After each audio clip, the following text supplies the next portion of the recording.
മക്കളോട് സ്വീകരിക്കേണ്ട സമീപനങ്ങളിൽ ഏറ്റവും പ്രധാനമായി ഇന്ന് നമ്മൾ മനസ്സിൽ കുറിച്ചു വെക്കേണ്ടത് ഒന്ന് ഇഷ്ടമാണ് സുഹൃത്തുക്കൾ, സ്നേഹം. നമ്മളെ മക്കളെയൊക്കെ നല്ലോണം സ്നേഹിക്കണം. അപ്പൊ നിങ്ങൾ പറയും സ്നേഹിക്കണില്ലേ? സ്നേഹിക്കുന്നുണ്ട്. പക്ഷെ മക്കളോട് ചോദിച്ചാൽ അവർ പറയും എൻ്റെ അമ്മക്ക് എന്നെ ഇഷ്ടമല്ല.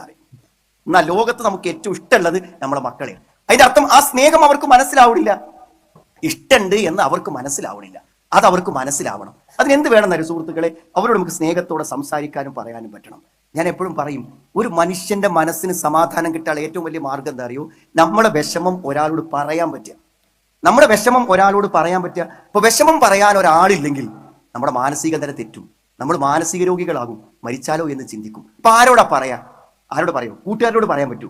പറഞ്ഞാൽ നമ്മുടെ എല്ലാ വീട്ടിന്റെ രഹസ്യങ്ങളും ചോർന്നു പോകും, നമ്മുടെ വ്യക്തി രഹസ്യങ്ങൾ ചോർന്നു പോകും. അതുകൊണ്ട് നമ്മൾ പറയുന്ന നമ്മുടെ വിഷമങ്ങൾ നമുക്കെതിരെ ഉപയോഗിക്കാത്ത ആളുകൾ ആരാണ്? നിങ്ങൾ മാതാപിതാക്കളാണ്. ഉമ്മാനോട് പറയാം, വാപ്പനോട് പറയാം. നിങ്ങളുടെ കുട്ടികൾ അവരുടെ മനോവേദനകൾ നിങ്ങളോട് പറയുന്നുണ്ടെങ്കിൽ സുഹൃത്തുക്കളെ, നിങ്ങൾ വിജയിച്ച ഒരു ഉമ്മയും വാപ്പയുമാണ്. മക്കൾ വന്നിട്ട് അവരുടെ വിഷമങ്ങളും ബുദ്ധിമുട്ടുകളൊക്കെ കരഞ്ഞ് കണ്ണീരോടുകൂടെ നിങ്ങളോട് പറയുന്നുണ്ടെങ്കിൽ അവർ യഥാർത്ഥത്തിൽ നിങ്ങളെ കൊണ്ട് അവർ സമാധാനം കണ്ടെത്തുന്നു.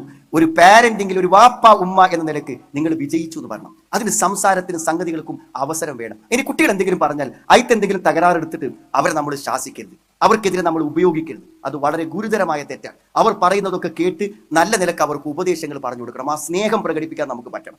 ഞാൻ ഇങ്ങനെ ചോദിച്ചു, ഒരു ഉമ്മ പറഞ്ഞു, എനിക്ക് എന്റെ കുട്ടികളോട് എപ്പോഴും ദേഷ്യപ്പെട്ടേ സംസാരിക്കാൻ പറ്റുള്ളൂ. ഇപ്പൊ എന്താ ദേഷ്യപ്പെട്ട് സംസാരിക്കാൻ എന്താ കാരണം? അപ്പൊ അവർക്ക് മക്കളോട് ദേഷ്യം ഉണ്ടായിട്ടല്ല, ആർക്കെങ്കിലും മക്കളോട് ദേഷ്യം ഉണ്ടാവും. പക്ഷെ അവർക്ക് ജീവിതത്തിൽ കുറെ പ്രശ്നമുണ്ട്, ഭർത്താവിന്റെ പെരുമാറ്റങ്ങളിൽ കുറെ ബുദ്ധിമുട്ടുകളുണ്ട്. അപ്പൊ അതൊക്കെ അങ്ങനെ മനസ്സ് കൊണ്ടുവച്ച് അടക്കുമ്പോൾ അതൊക്കെ ഒന്ന് പൊട്ടിത്തെറിക്കാൻ നല്ലത് മക്കളോടാണെന്നാണ്. അത് മക്കളോട് പൊട്ടിത്തെറിക്കുമ്പോൾ നിങ്ങൾ ആലോചിക്കേണ്ടത് നമ്മുടെ കുട്ടികളെ നമുക്ക് നഷ്ടപ്പെട്ടു പോകാൻ.